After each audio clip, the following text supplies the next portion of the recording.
wow, these particles were discovered more than 100 years before, and it took another century to develop the tools to actually capture them in motion. It was an indescribable moment. Listening to Ferenc Krausz, it's really obvious how incredibly excited he is by the science, and that's lovely. And that excitement extends to not just his experiments and his discoveries, but then applying those discoveries or getting engaged in humanitarian work. He seems to be somebody who just gets on and gets things done, doesn't faff about. He also feels very strongly the need to be an internationalist. I suppose it's partly a result of him being the product of more than one country scientifically. But he is intent on using science to forge international connections. And that's a very important message in this day and age, particularly, I suppose, when many people are becoming more nationalist in their outlook. So there are many reasons to engage with Ferenc Krausz and what he has to say. And I hope you enjoy this conversation.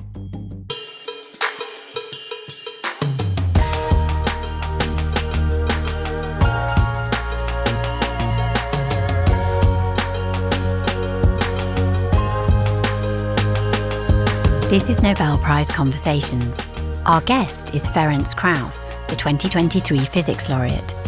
He was awarded the prize for experimental methods that generate attosecond pulses of light for the study of electron dynamics in matter. He shared the prize with Anne L'Huillier and Pierre Agostini. Your host is Adam Smith, Chief Scientific Officer at Nobel Prize Outreach. This podcast was produced in cooperation with Fundación Ramón Areces. Ferenc Krausz is director at the Max Planck Institute of Quantum Optics in Garching, Germany, and a professor at Ludwig Maximilians University in Munich. He speaks to Adam about being moulded by the education systems of 3 different countries, donating his prize money, and how a potentially life-saving test for early-stage cancer and Alzheimer's started with basic curiosity in the lab. But first, imagine taking a tour of the Max Planck Institute from a brand new Nobel Prize laureate.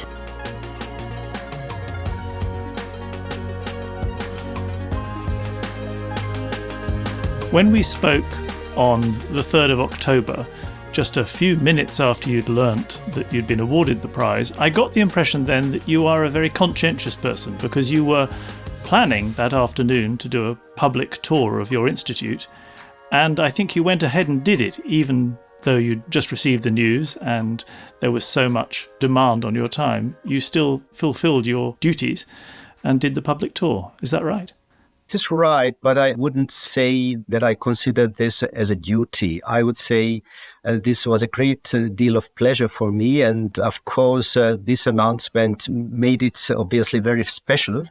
When I arrived at the Institute, actually, this was just a couple of minutes after their announcement. When I arrived here, people obviously knew already, and they were smiling at me and taking photographs. And very quickly, obviously, the news spread here on the campus.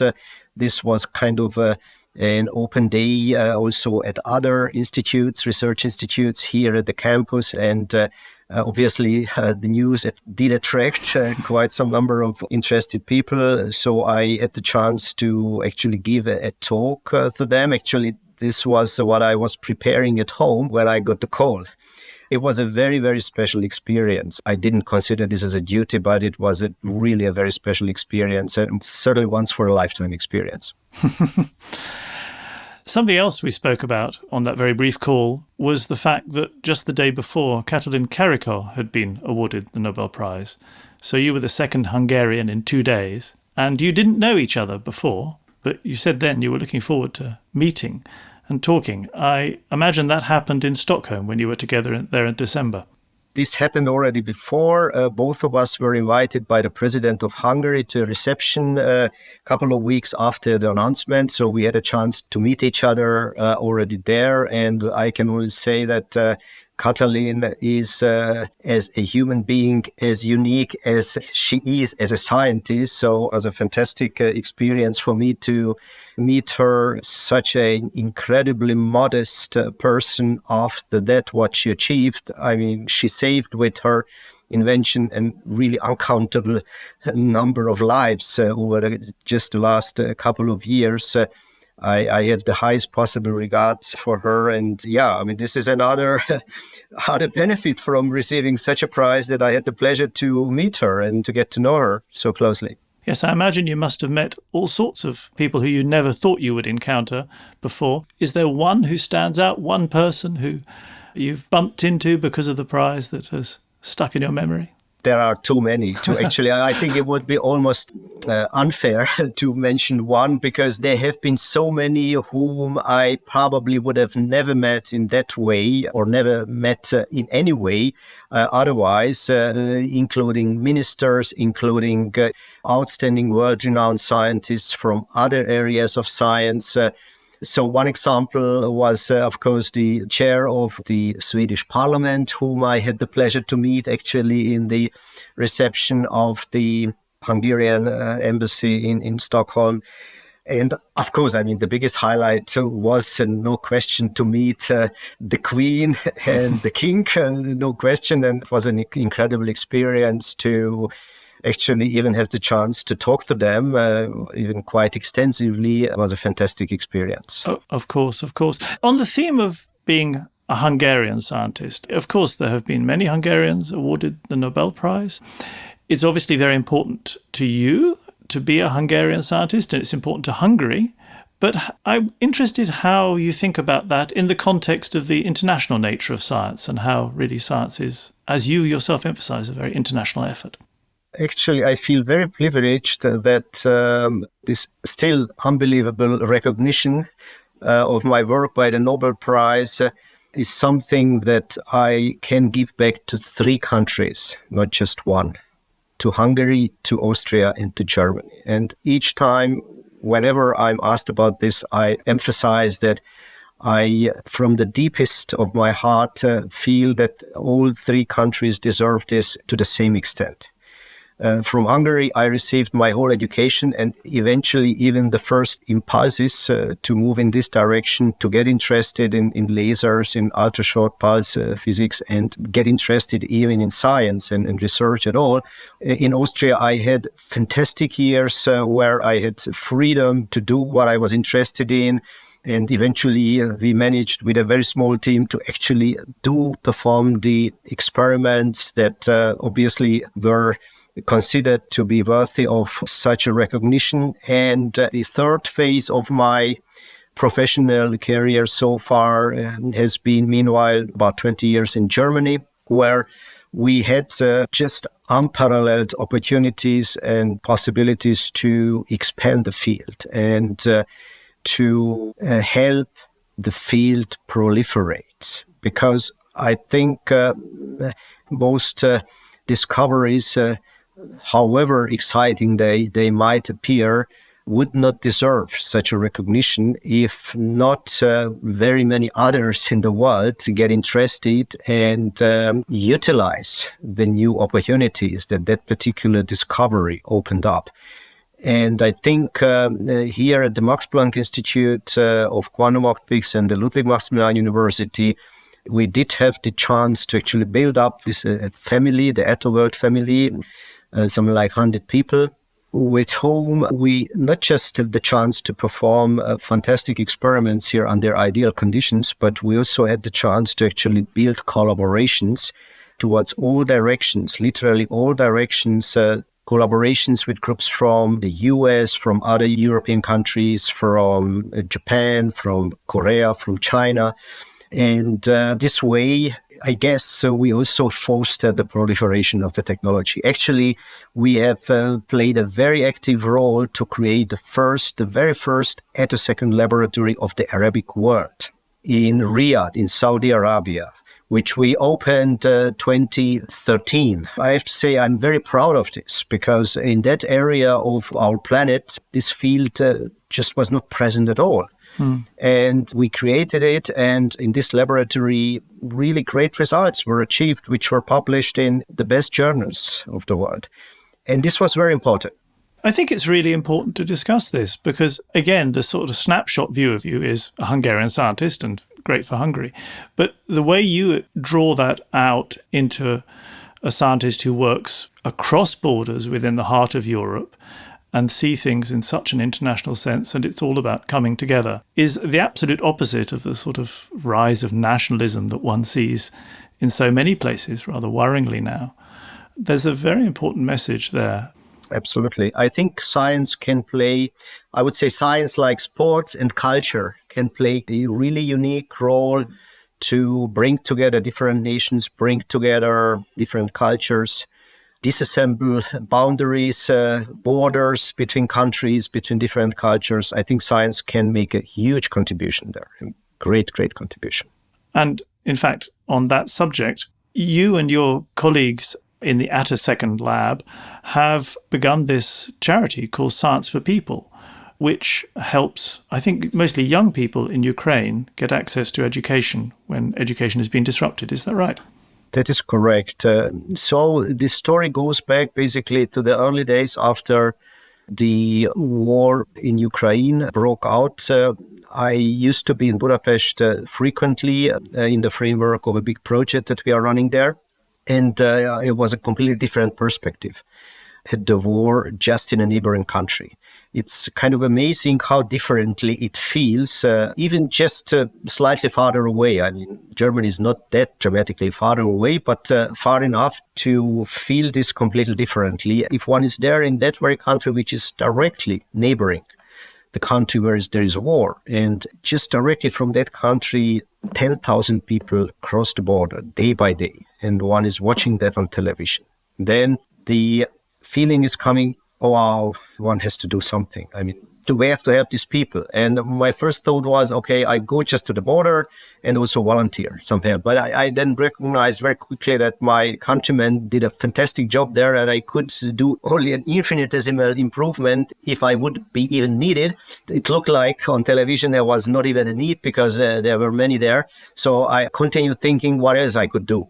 And so the idea came up, well, I do have a scientific network, which is already quite broad.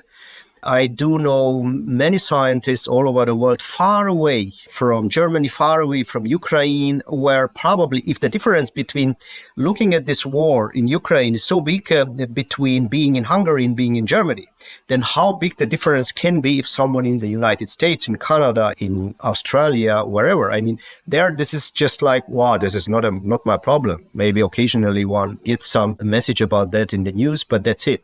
And I thought, well, I have this international network. So I could utilize this to actually sensitize these people that something is going on here, which is very bad. Of course, it's bad because people are being killed day by day, but it is bad for a completely different reason, which may not be our first thought in the context of a war. Namely, what about the children, right?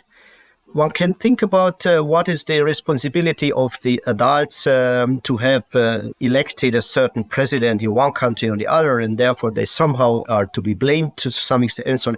But for sure, this certainly cannot apply to the children. I mean, they are completely innocent and they suffer most. And if this is going on, then they are just deprived of their future. Schools are closed down. They cannot go to school. They just are enforced to stay at home. They don't have often even connection to their fellow students. And of course, they cannot develop as a normal child is supposed to at that age. So this was a huge concern for me, what we could possibly do for them. And I thought, well, I think this is a topic that is probably suitable to sensitize the scientific community with it. And that's what I try to do. And how do you actually do that? How do you bring the scientific community into the picture? Yeah, first of all, of course, we have created here our organization. It was important to have kind of the legal basis. This was one thing, and quite a few colleagues here at Attoworld volunteered to support me. So it's really a fantastic team here. So up to something like a dozen people who are involved in this organization and do basically almost on a daily basis work for it, of course, without getting paid for that at all. And simultaneously, I just contacted several hundred scientists all over the world via email, explaining them what we are doing, what to try to do, and that we need their help. And any donation, even €10 or $10 would help us, any small amount, because it is so incredibly valuable in a country like Ukraine at the moment.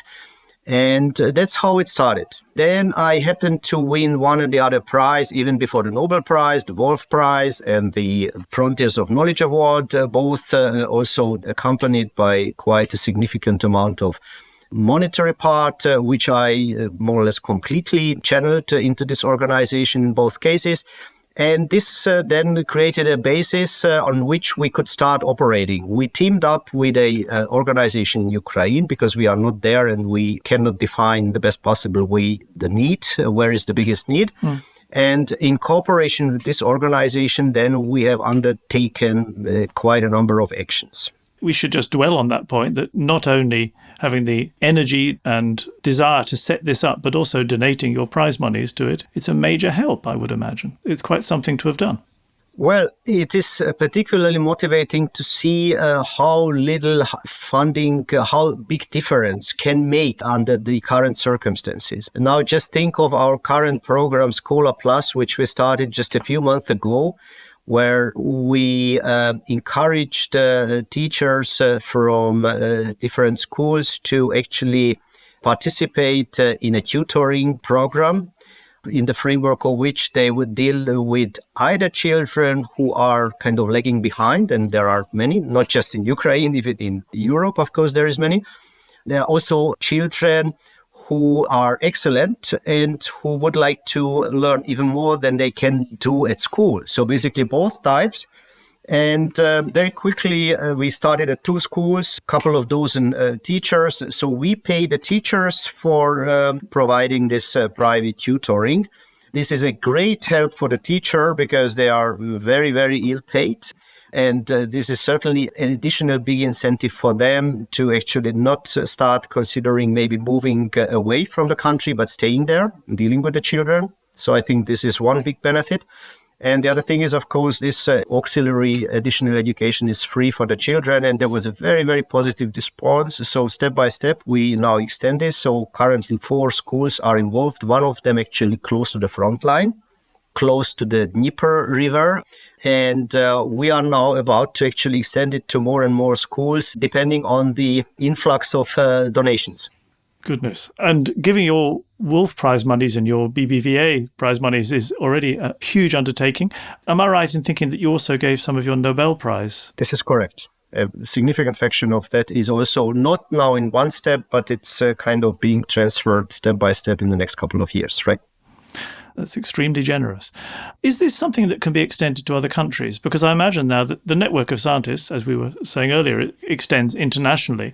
And of course, there are so many, sadly, crisis situations where the children especially are suffering.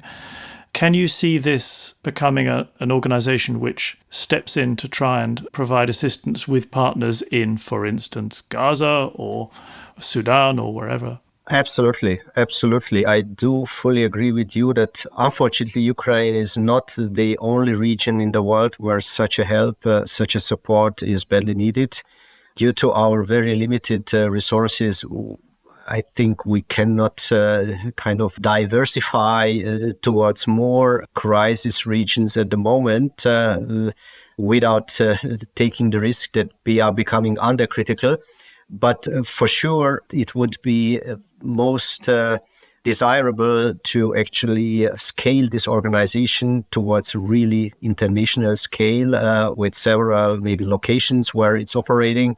We will have to see. As in so many cases, depends on individuals, right? Whether there are individuals out there who are not only willing to occasionally donate a little bit of money, which is already a huge help, and we are incredibly grateful to all of them, but do much more. It is much, much more, of course, to actually say, oh, okay, now I will also take action, right? Of course, that requires a big discussion for yourself, whether you are willing to actually spend a significant fraction of your efforts, of your time, of your energy to such a cause. Yes, but it strikes me that you really have tapped into something very exciting and powerful, which is this network of scientists who already talk to each other, who already work together, who already know that they can have very robust conversations and get things done, often working through, difficult circumstances, I can't imagine that it was particularly easy to set up an attosecond lab in Riyadh. But, people work together and they get through the problems. And so with that resource behind you, yes, I can see that that's something to treasure and to nurture, and more could be done. Absolutely. Absolutely. It's a little difficult territory, but can I ask where the responsibilities of scientists, you think, sort of lie and stop? Because this is the provision of help to those who are in desperate need of help, in this case, in desperate need of education. How far would you go as scientists in feeling that it was your responsibility to get involved? For instance, in politics. We were discussing a little earlier the rise of nationalism. I mean, how much is it a scientist's job, do you think, to step into that arena? Not specifically that question, but the political arena. This is a very, very good question and a very difficult question at the same time. I personally feel that not just scientists, but we as a society do have the responsibility to speak out if we have the feeling that something develops in the wrong direction. And I wouldn't say that this is now a specific responsibility of scientists. I think lawyers, medical doctors, engineers, and all others, you name them, are actually challenged to undertake something, if necessary, go to the street and protest and make sure that their voice is being heard. In the particular case of science, I would feel that the particular responsibility of scientists lie in the context of challenges that humankind these days, for quite a while, where science can do a lot. Science can explore the reality to make sure that politicians are in a position to make important decisions about the future, which can affect the future of humankind, not on the basis of assumptions, but on the basis of facts, scientific facts. In the context of the degradation of biodiversity, in the context of the climate change, to name just two major examples, right? Unfortunately, we do hear almost on a daily basis that politicians with greatest influence question the role of humans in the climate change. These are the things where I do see scientists to have an incredible responsibility. Here, we have to try to find all possible channels and all possible ways to actually make clear that this is nonsense. This is nonsense to question the role of humanity in the current situation. Of course, the problem is that nobody likes to be told they're speaking nonsense. And so it's a question of finding ways to engage people to become more evidence-based in their thinking, to Exactly. become better at appraising evidence. Exactly. Yeah, it's a long task.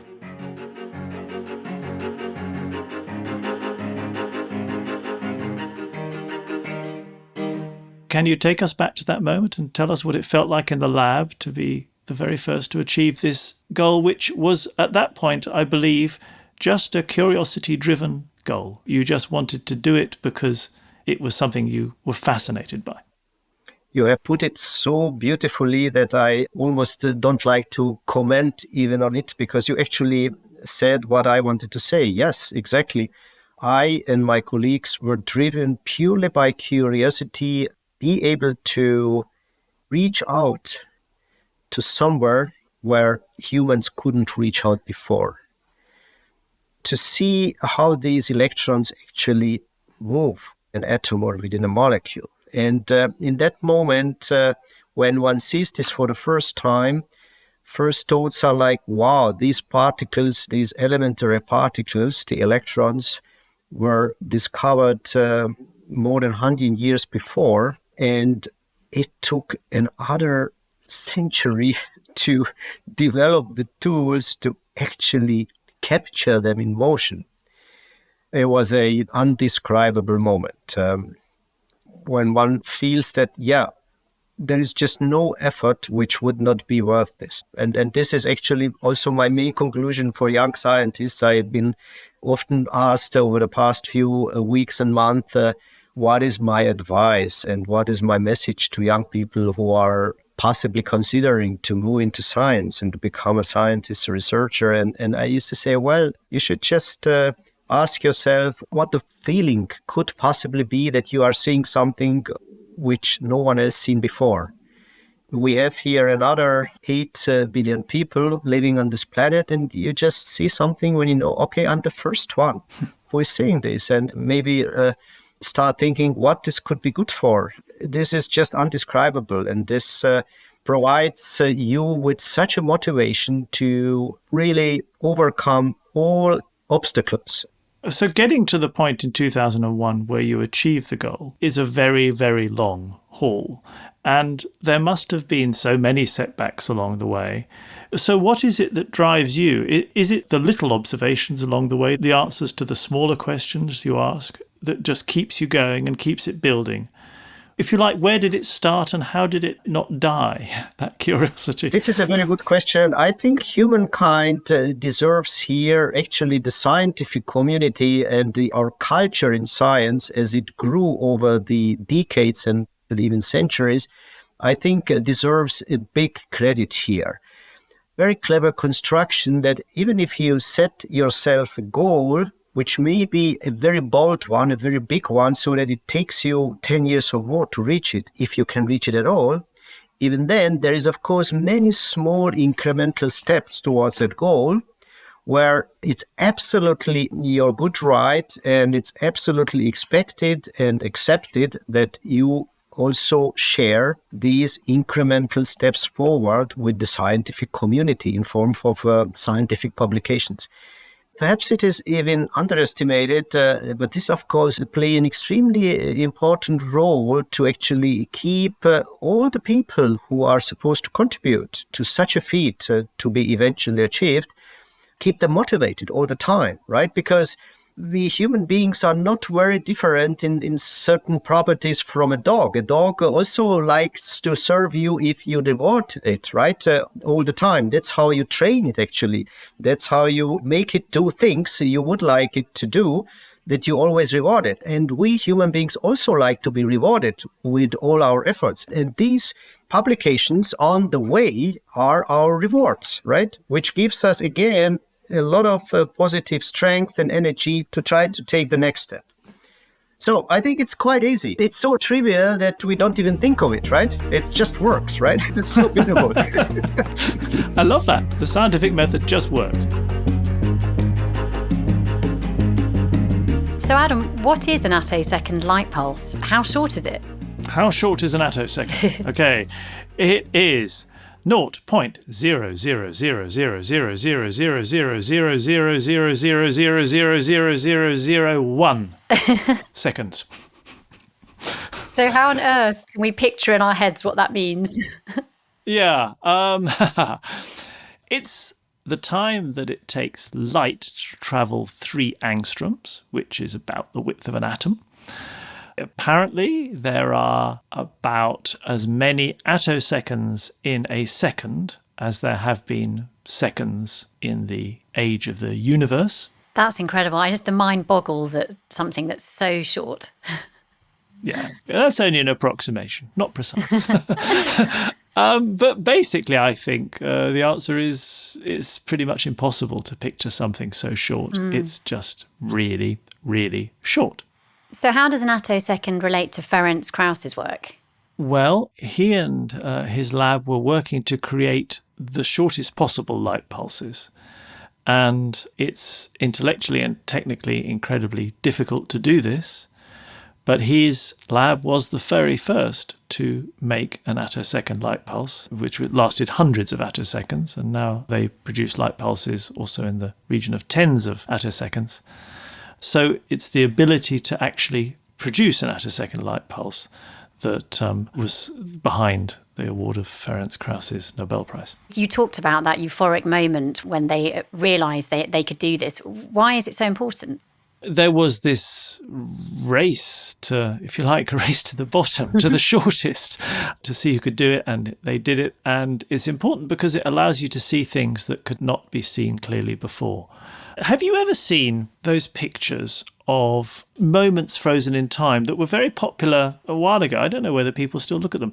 There's a particular image of a bullet travelling through an apple. Yes, I think I know what you mean, yeah.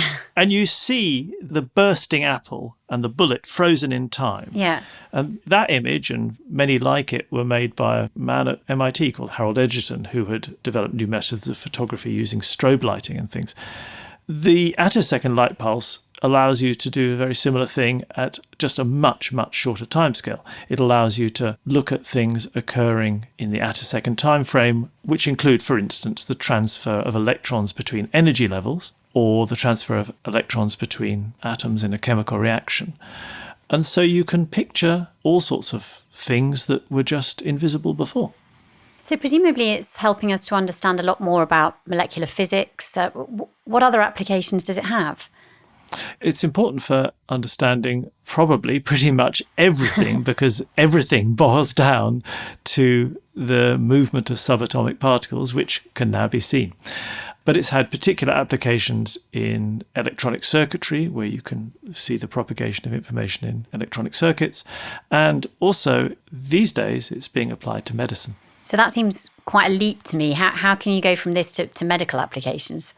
Well, I asked Ferenc Krausz how you would apply these light pulses to the study of, for instance, the early stages of disease. Let's listen. So the pulses that you have been able to produce allow scientists to visualize the world of the electron. But you have now taken it a step further and you're using it as a diagnostic tool. So these are real-world applications. It's really the stuff of science fiction, if you like, that you can use them to discover molecular fingerprints of disease. But do tell us, please, how it works. Tell me. Before I would try to tell you, let me just emphasize something which I think very important and goes way beyond the actual method that you asked me about. It is the impossibility to actually predict what a discovery in basic science will eventually be good for.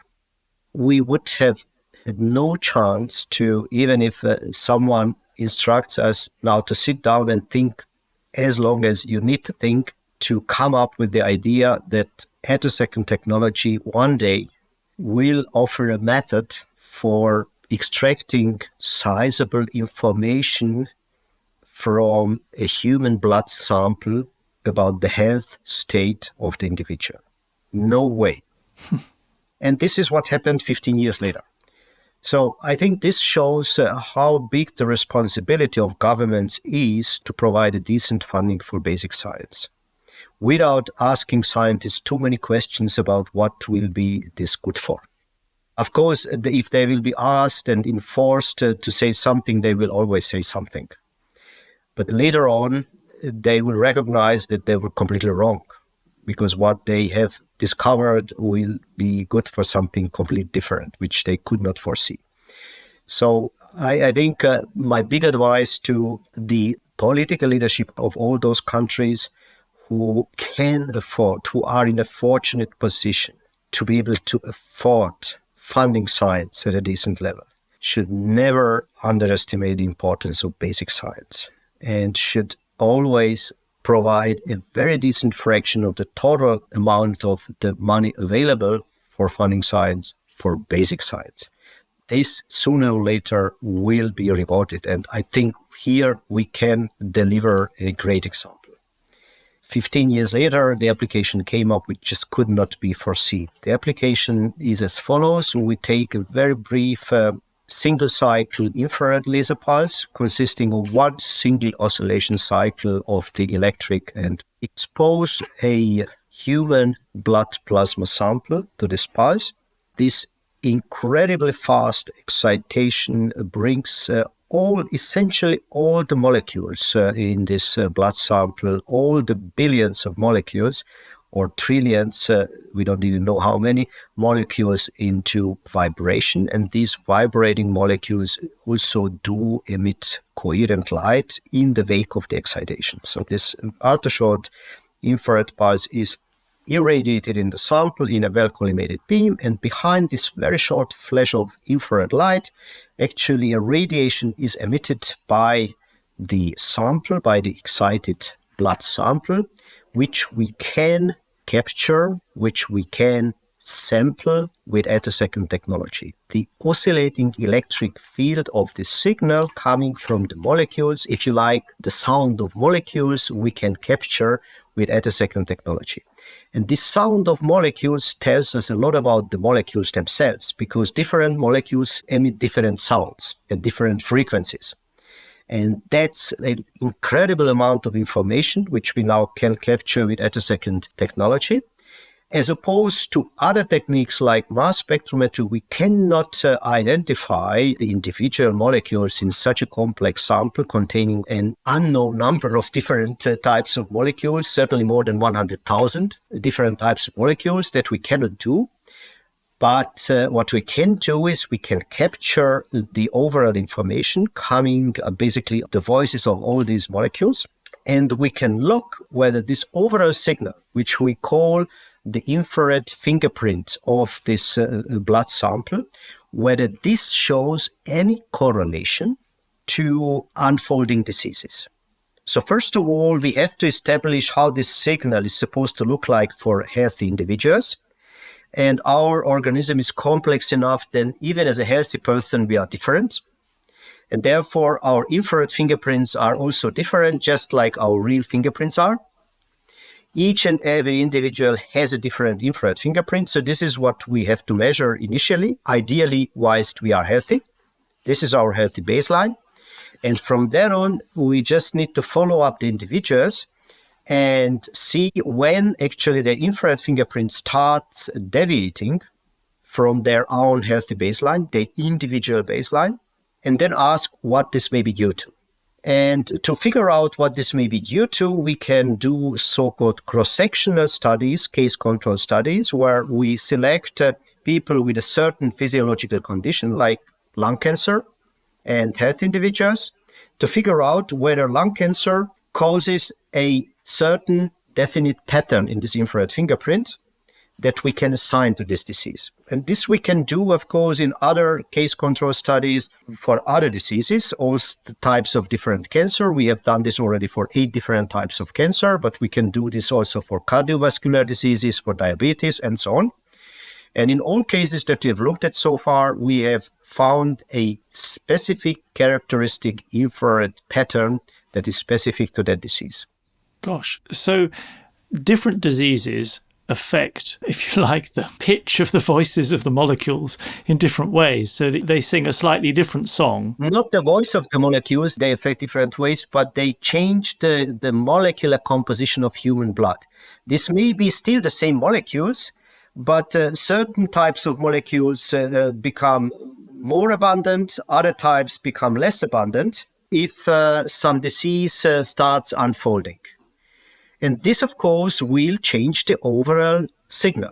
You're spotting changes in the molecular composition of the plasma sample. Precisely. And the subtlety is that you can detect molecular changes in the composition that are tied to specific diseases. Exactly.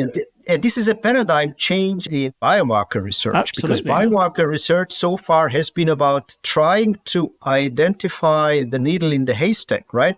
To pick out those individual molecules which out of the 100,000 of different molecules in human blood, which sensitively respond to the appearance of a certain abnormality.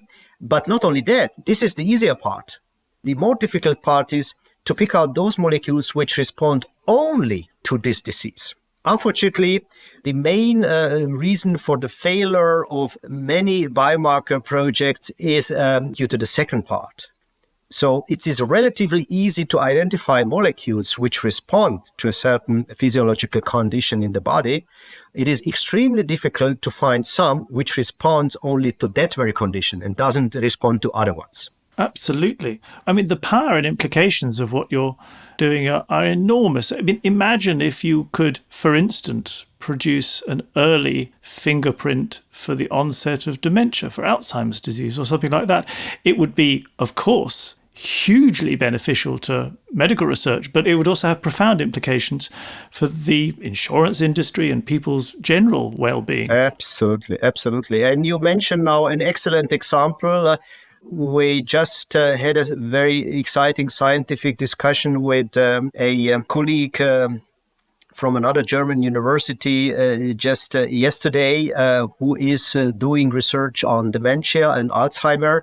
And he identified that indeed infrared spectroscopy may be the tool to actually identify this disease way before current medical diagnostics can do so. And this would be very important because now first medication is becoming available, but this is efficient only if one can use this at the earliest possible stage. And he just showed yesterday in his talk that actually there is evidence that the disease starts developing at least 15 years before current technology can actually safely diagnose it. 15 years before. So there is quite some room for improvements. Yes, goodness. This does bring with it profound ethical implications. And I guess that part of the challenge is to have a discussion about the ethical use of such technology should they arise in parallel with the development of the technology, because it's not straightforward what one should do with information that tells people, for instance, that they are due in 15 years to get dementia. Well, of course, this would be completely counterproductive if there would be no therapies that can do something about it, provided the unfolding disease is diagnosed early enough. But fortunately now, as opposed to just a couple of years earlier, now we are in a position to be able to say that first medication is already on the market. And it is also obvious that this medication is all the more efficient the earlier it is being applied to the disease, the earliest stages where it can be applied. So I think in all those cases where there is some sort of medication, and fortunately this actually applies to most diseases, right? Cancer does not only cause so many deaths because there are no therapies around, but much more because, unfortunately, it's just recognized far too late. Yeah. Sure. When you have symptoms, and with these symptoms you go and see a doctor, and the doctor has to come up with a diagnosis. You have stage 4 pancreatic cancer. You have another couple of months to live, right? That's the problem. Not that there are no therapies around, but the therapies would be efficient if the disease would be recognized at a much earlier stage. So there is a huge, huge unmet medical need in terms of early detection. Isn't it extraordinary that you find yourself speaking about this and having this conversation? Who knows where research will take one? Exactly. Wow, what a beautiful point that you make. This is also something that you cannot possibly foresee, right? Even at a time when we started thinking, wow, let's try to do something for medicine, I would have never thought that one day I will say, well, that's what I want to focus on and nothing else, because the challenge is so huge and the difference that we can make is so big that there is nothing that would compare in importance for me to this. So why don't I focus myself fully on this and try to infect with my enthusiasm and my dedication to disclose all the people in my environment, because alone I can't do anything, right? I need a strong team, and I need to convince all the others in my environment that this is something that is worthy of being pursued with all possible dedication and commitment.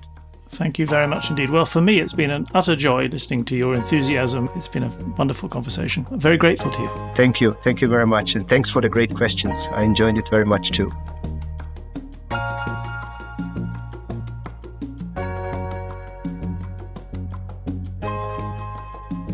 You just heard Nobel Prize Conversations. If you'd like to learn more about Ferenc Krausz, you can go to nobelprize.org, where you'll find a wealth of information about the prizes and the people behind the discoveries. Nobel Prize Conversations is a podcast series with Adam Smith, a co-production of Filt and Nobel Prize Outreach. The producer for this episode was Karin Svensson. The editorial team also includes Andrew Hart, Olivia Lundquist, and me, Claire Brilliant. Music by Epidemic Sound. If you want to delve deeper into the quantum world of the super small and the super fast, listen to our episode with 2022 physics laureate Anton Zeilinger. You can find previous seasons and conversations on Acast or wherever you listen to podcasts. Thanks for listening.